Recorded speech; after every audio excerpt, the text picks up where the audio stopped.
Bonjour à tout le monde. Tiré du livre de Jamie Sams, Les 13 mères clans originaires, aujourd'hui nous parlerons de la quatrième mère clan, qui est la femme qui voit loin, la gardienne de la fissure dans l'univers et de la porte d'or, la rêveuse, la prophétesse, la voyante, la visionnaire, qui est posée sur le quatrième cycle lunaire, qui est celui du mois d'avril, et la couleur qui lui est dédiée est la couleur pastel, qui renvoie au fait de voir la vérité en toutes ses nuances. Alors, j'aimerais faire une prémisse personnelle avant d'aborder le conte. Et cette prémisse concerne la molécule DMT, diméthyltryptamine, qui est appelée aussi la molécule de la conscience de Dieu, qui ouvrirait des portails vers d'autres dimensions, et qui apparemment est présente dans les substances hallucinogènes du genre LSD, dans la boisson ayahuasca qui est obtenue de plantes et qui est présente aussi dans des champignons hallucinogènes. Mais pas tout le monde sait que cette molécule est présente aussi naturellement dans notre cerveau, et elle se produit à chaque fois que nous prions ou par exemple méditons, et aussi dans d'autres occasions. J'aimerais aussi faire un petit renvoi aux écrits de Teilhard de Chardin, qui était un prêtre et qui a écrit beaucoup à propos de la conscience de l'univers. Et pour arriver au jour d'aujourd'hui, il y a des études en cours de recherche en cours auprès de l'université de Lausanne et de Genève en Suisse concernant des recherches scientifiques sur la conscience et la spiritualité.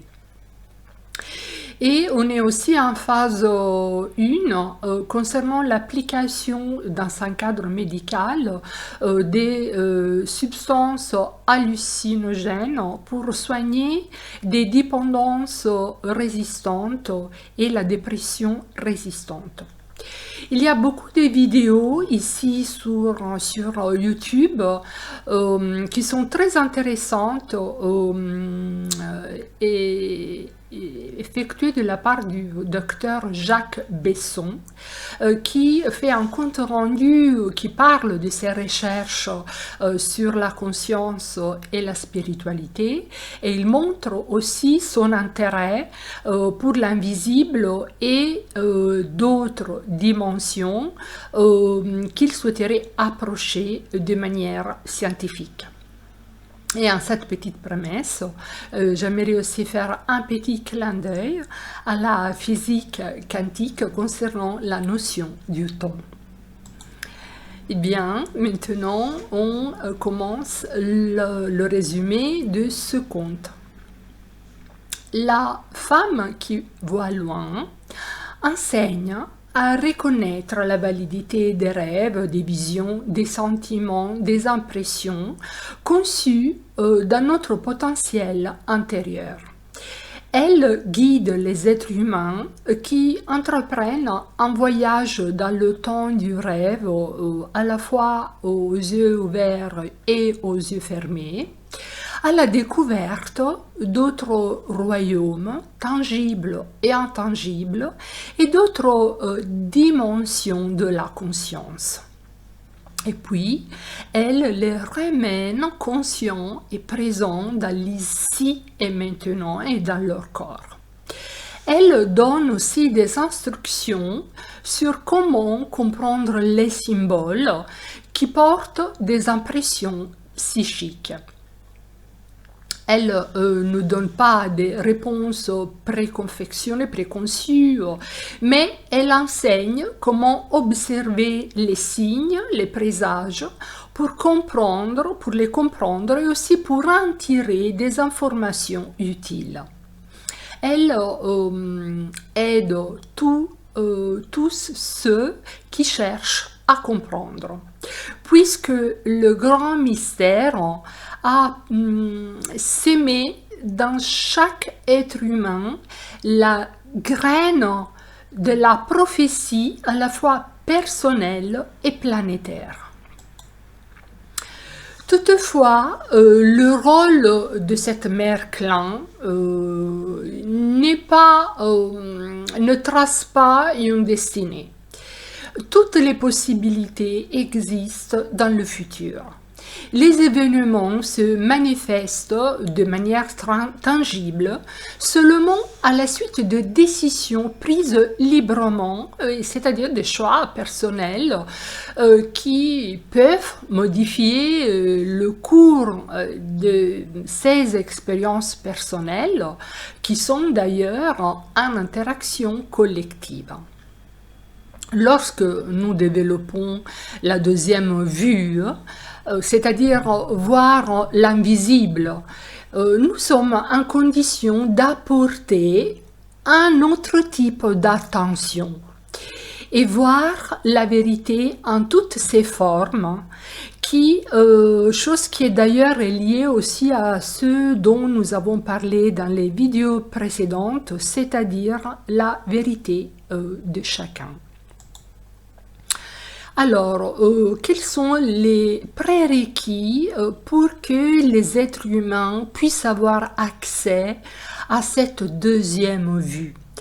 Les êtres humains peuvent avoir accès à la vérité en toutes ses formes s'ils recherchent la lumière de l'éternelle flamme d'amour, l'orenda, l'âme.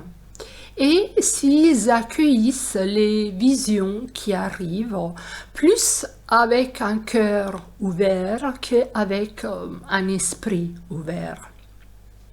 Toutefois, il y a une règle à respecter, c'est-à-dire ne pas regarder dans l'espace sacré autrui sans le consentement de la personne concernée. Et en plus, il vaut mieux éviter des pièges comme le fait de regarder trop loin ou trop tôt afin d'éviter d'avoir des projections ou des attentes qui peuvent détruire la beauté du moment présent et donc rater l'expérience de la vie et des leçons qu'elle nous apprend, parce que de toute manière, elle va nous les représenter. Alors, la mère qui voit loin doit surmonter un rituel de passage spirituel dans l'intangible. À ce rituel est propédeutique un autre rituel, celui du passage concernant le monde tangible que nous avons déjà vu dans la vidéo numéro 2 dédiée à la mère de la sagesse. Dans les deux cas, l'orenda a toujours un rôle clé. Alors, cette mère clan est dans l'obscurité de sa grotte, devant son feu, un chaudron noirci qui est plein d'eau comme dans un puits sans fond, de la couleur indigo où se reflètent les ondes de lumière. Elle voit refléter aussi son image. Et un passage s'ouvre qui laisse apparaître le ciel étoilé. D'ailleurs, tout cela est résumé et représenté du masque totem dédié à la 4e mère clan du mois d'avril. Et nous verrons plus loin dans la vidéo de quel animal il pourrait s'agir. Mais de toute manière, là, nous voyons des grands yeux de la couleur indigo dans laquelle il y a un ciel étoilé. L'esprit de cette mère clan commence à voyager à travers l'univers. Il voit des planètes, des étoiles, des comètes, des aurores boréales colorées, des vortex d'énergie, des nouveaux mondes et le monde dans ces mondes, dans une sorte d'imbrication qui la font sentir auprès du grand mystère. Elle voyageait comme sur des myriades de feux qui dessinaient un arc dans la nation du ciel. Elle remarqua la forme des esprits des ancêtres autour des feux de camp qui lui la saluaient avec un signe des mains. Les esprits des guerriers qui chevauchaient des cheveux blonds qui couraient sous les vents l'escortaient d'un feu à l'autre. Des tempêtes de foudre et des explosions silencieuses qui avaient la dynamique d'une danse attiraient son attention en direction d'une fissure. Elle sentit la voix de Mère Terre qui lui disait qu'il s'y traitait des forces créatrices du feu sacré de la création et qu'elle pouvait avancer sans crainte vers cette fissure.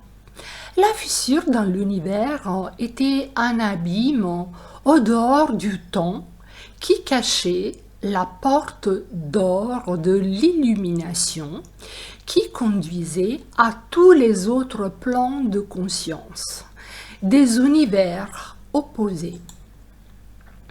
Mère Terre consacre la gardienne de cette fissure dans l'univers et cette porte d'or et lui confère la faculté de voir la vérité dans de toutes choses, dans une unité.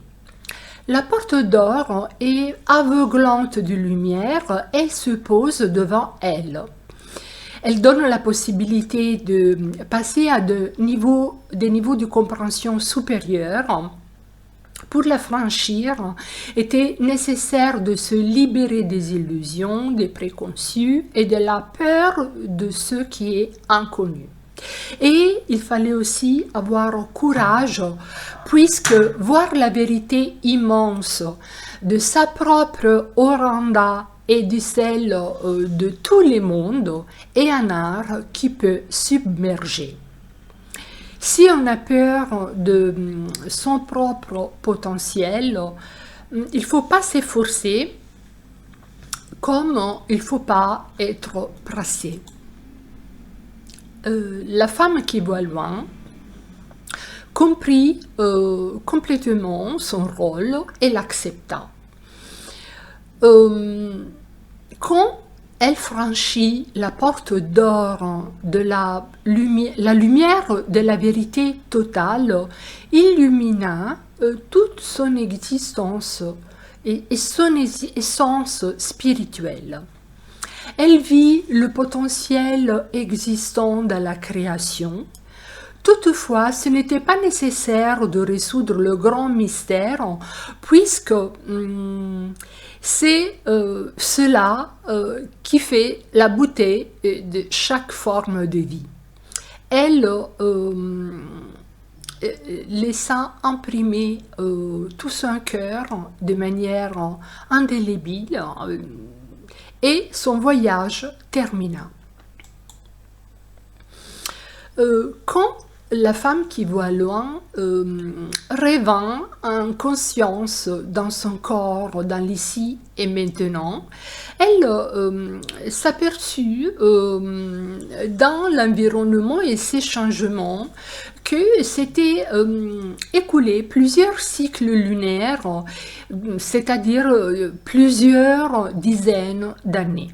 Pourtant, son corps était resté comme avant. Son parcours, pourtant, n'était pas terminé. Elle avait appris à voir avec des yeux différents. Puisqu'elle devait aider les êtres humains, c'était nécessaire d'adapter sa faculté de voir la vérité dans sa totalité à la capacité des êtres humains. Elle devait la voir aussi à travers les yeux des autres, entrant en syntonie avec leur niveau d'observation pour ne pas opprimer personne. Et elle devait accompagner les êtres humains pour montrer leur illusion, les guider doucement à travers chaque cycle de croissance et de transformation progressif, respectant le temps de chacun avec de la compassion. Et pour les aider, elle faisait recours à la nature, comme nous avons déjà vu dans les autres vidéos. Par exemple, en regardant les animaux, qui montrent comment se servir de son propre corps physique, utilisant pleinement leurs caractéristiques pour survivre au mieux. La femme qui voit loin avait appris par exemple de la libellule à voyager sur le vent pour trouver la bonne information, glisser doucement comme les signes sur des réalités parallèles durant les rêves. Comme la taupe, elle était capable de voyager sous terre pour trouver des éléments enterrés. Quand elle sentait la présence d'un démon, elle appelait l'esprit du pivert qui faisait trembler la forêt entière. Elle chevauchait l'esprit de la panthère aux yeux jaunes comme le soleil, qui voit dans le vide lorsqu'elle recherchait la vérité dans le futur. Des 4 éléments, elle a appris à maîtriser et à se maîtriser et se rééquilibrer. Chose qui apprend l'Ayurveda avec aussi le 5e élément qui est l'éther. À travers une vision d'ensemble holistique, on peut cueillir la vastitude qui s'offre à nous. En comprenant chaque chose, en comprenant que chaque chose nous inclut, chaque chose a sa spiritualité.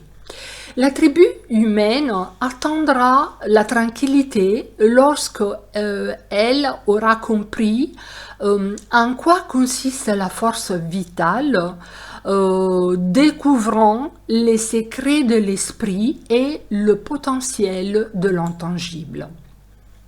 La femme qui voit loin montrera aux êtres humains comment observer les changements des temps, la divination à travers les éléments, comme lire les figures du peuple des nuages et leurs messages, tout comme tous les autres signes. Elle remarqua que pour certains êtres humains, cela était facile et pour d'autres moins, puisqu'ils se posaient des limites non nécessaires à cause des préjugés, des peurs de ce qui est inconnu ou différent, ou parce que il voulait voir la vérité dans un seul coup d'œil, sans savoir intégrer auparavant toutes les leçons propédeutiques.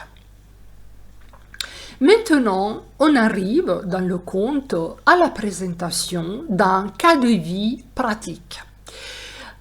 Pourquoi? Parce que on va voir comment les qualités qu'elle avait acquis durant ce rituel de passage pouvaient s'appliquer à la vie réelle et pouvaient être d'aide aux êtres humains. Et permettez-moi aussi de faire une petite réflexion. À mon avis, il ne s'agit pas seulement d'un cas à prendre au pied de la lettre, mais il s'agit aussi d'une métaphore que nous pouvons adapter à l'état de l'humanité dans tous les temps de crise profonde et de transformation comme celle que nous sommes en train de vivre aujourd'hui. Donc, nous sommes tous concernés.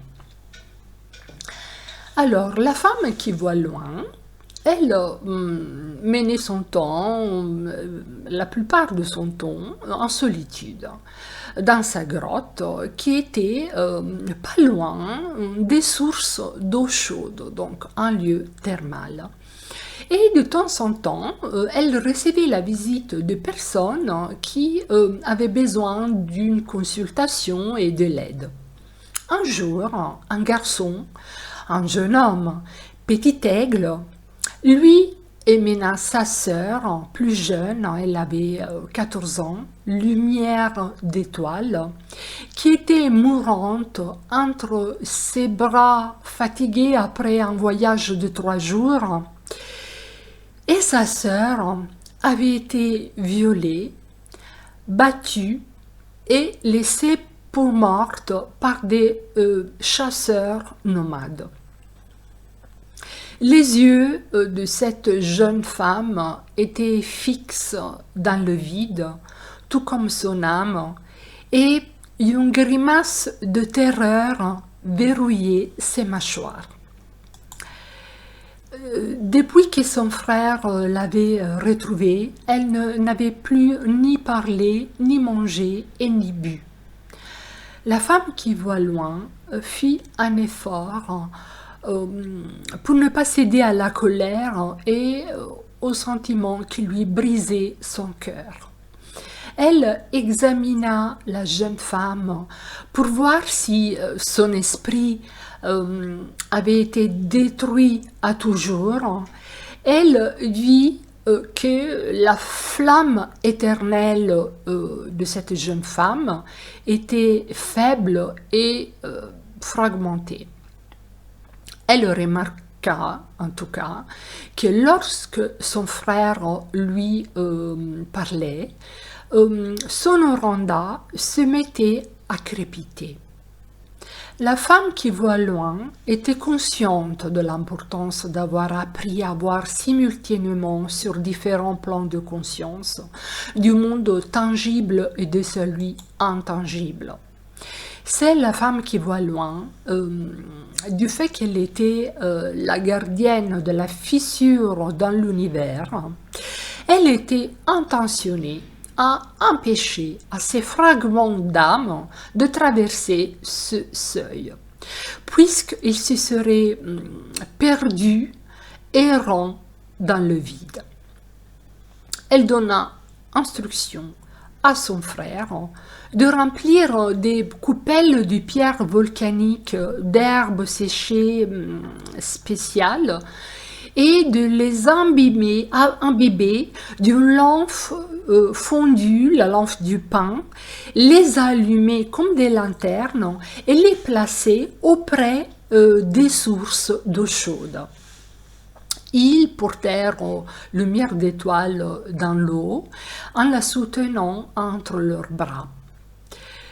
La femme qui voit loin chanta pour elle et en cette atmosphère de lumière douce, chaleur, vapeur, parfum, caressée doucement par l'eau, qui lui rappelait la sécurité du ventre maternel et l'entourait d'amour, son jeune corps commença à se libérer petit à petit des agressions. Et donc, la mère Clan et Petit Aigle l'avaient pratiquement avec ce rituel, ce traitement, et l'avaient ramené en arrière comme dans une seconde naissance. Plusieurs lunes s'écoulèrent et lumière d'étoiles était nourrie sans conscience. La femme qui voit loin et Petit Aigle travaillait intensément pour réunir tous les fragments de l'esprit de lumière d'étoile, sans la laisser jamais seule, en lui parlant tout le temps, pour la faire ancrer à quelque chose de familier et aimable. La femme qui voit loin lui apprit à lui ouvra un passage à travers le vide que la violence avait provoqué. La brutalité subie avait brisé son sentiment d'exister et déchiré son espace sacré. Tous les sens de lumière d'étoile se retrouvaient comme éparpillés et abandonnés dans l'immensité du vide. En cette obscurité, le manque d'une essence spirituelle intacte, intègre, authentique, et le manque de lien au monde tangible aurait rendu la possibilité de récupération très faible. Outre tous ces soins que nous avons déjà vus, la femme qui voit loin avait disposé autour de lumière d'étoile des pierres et des sachets médecine reconstituant son espace sacré pour accueillir les fragments de son esprit vital jusqu'à quand elle fut suffisamment fort pour la faire revenir du vide où elle était. La femme qui voit loin et Petit Aigle remerciait le grand mystère à chaque progrès de lumière d'étoile. Enfin, un jour, les yeux de lumière d'étoile s'animèrent à nouveau d'une nouvelle flamme de reconnaissance lorsque Petit Aigle un jour lui dit « Bonjour !» Cependant, son processus de guérison devait se poursuivre encore pendant plusieurs lunes, mais le pire était passé. Lumière d'étoile commença à avoir confiance dans la femme qui voit loin, qui lui avait déjà fait surmonter plusieurs étapes de guérison pour retrouver son intégrité. Lumière d'étoile marchait dans la nature, se promenait dans la nature, elle parlait de ses sentiments. Et tout cela l'aidait à se raciner dans le monde tangible de la vie familiale où la femme qui voit loin était devenue la mère d'adoption des deux garçons qui étaient orphelins. Les deux garçons restèrent encore avec elle pendant plusieurs saisons jusqu'à quand Petit Aigle les quitta parce qu'elle avait rencontré une compagne parmi les personnes qui venaient visiter la mère Clan. Lumière d'étoile, de sa part, elle n'avait aucun désir de vivre avec un compagnon et d'avoir des enfants. Elle avait décidé de se former auprès de la femme qui voit loin pour développer ses qualités de voyante et de rêveuse à sa fois. tous les deux jambes qui avaient vécu l'expérience d'avoir vu déchirer leur espace sacré pouvaient avoir accès à d'autres dimensions, puisque les fragments de leur esprit avaient déjà voyagé dans le vide de la création. La femme qui voit loin savait que la force de lumière d'étoile devait être mise à dure épreuve lorsque elle aurait été confrontée à la mémoire du trauma qui pouvait limiter sa capacité de voir clairement durant ses visions.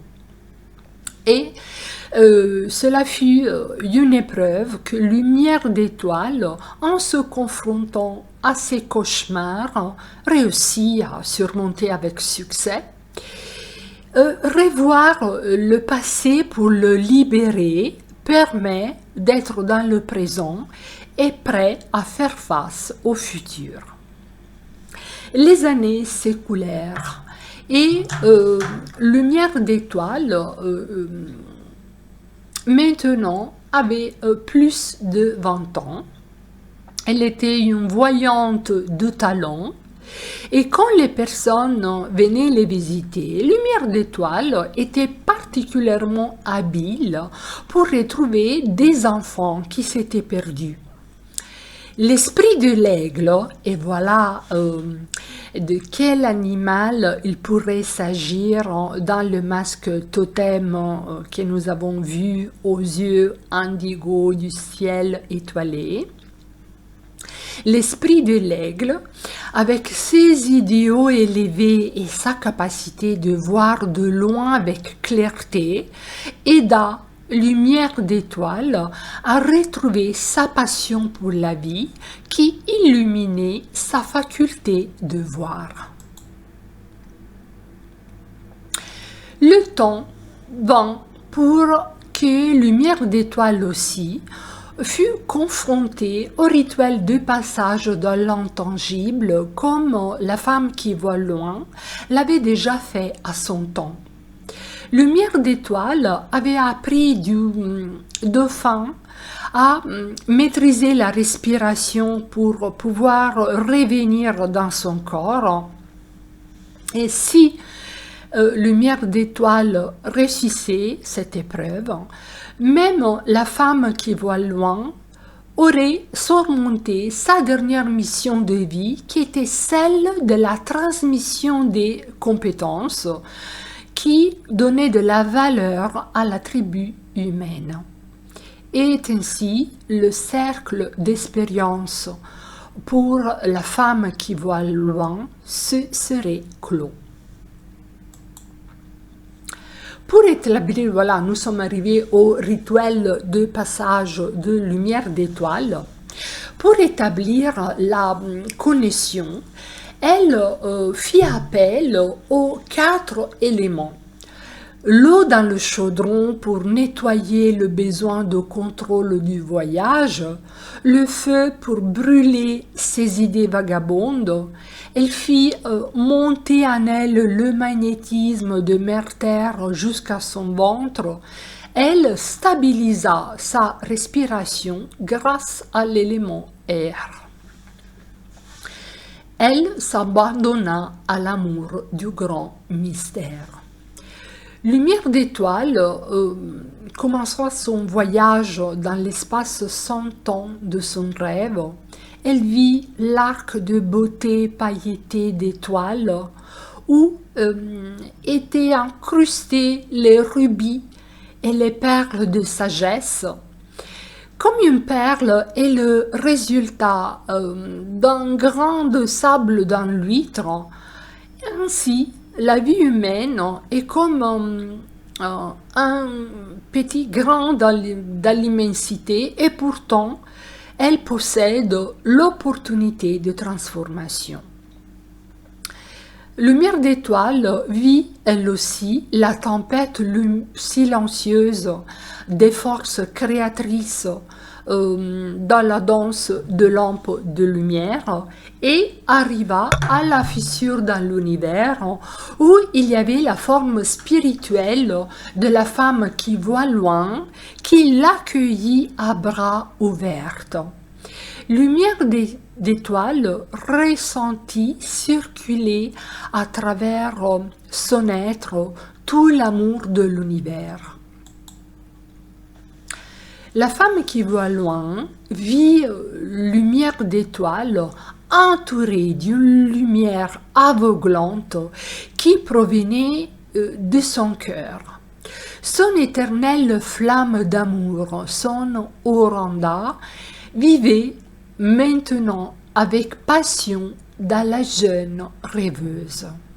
Cela signifiait qu'elle avait guéri ses blessures et avait vu la vérité sur la façon dont cette douleur lui avait servi en l'ouvrant au don qu'elle avait à présent.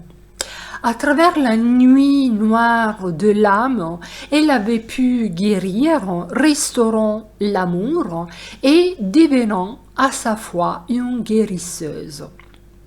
Elle avait transformé les menaces en opportunités, comme on dit aujourd'hui, en travaillant ses propres faiblesses pour les transformer. Son lien au Créateur et à toute forme de vie était désormais maintenant pour elle aussi total. En conclusion, pour chaque être humain, une fois traversé la fissure dans l'univers, la porte d'or de l'illumination, les visions sont des reflets de la joie qu'on peut ressentir une fois mis de côté les illusions de notre préoccupation matérielle. En cette autre dimension, nous est montré comment utiliser la même énergie vitale dont nous avons eu besoin pour guérir des peurs imposées par les schémas et des traumas cumulés durant notre expérience de vie, pour faire aujourd'hui, dans l'ici et maintenant, l'expérience de la joie de la vie humaine. Ces mondes ou dimensions sont ouverts à tous les êtres humains qui choisissent d'aller au-delà de la souffrance qui limite nos facultés de voir la vérité. Ces dimensions sont ouvertes à tous ceux qui, pour citer une expression connue, ont des oreilles pour écouter, des yeux pour voir et un cœur pour comprendre. Et je me permets aussi de mentionner la citation, l'expression de Confucius, selon laquelle les êtres humains pensent que le bonheur se trouve sur le sommet de la montagne, alors qu'il consiste plutôt dans la façon dont on l'escalade. Je vous remercie d'être arrivé jusqu'à la fin avec votre écoute et je vous donne rendez-vous avec la 5e mère clan qui sera la femme qui écoute, dont la date de publication de la vidéo est dans les commentaires. Au revoir.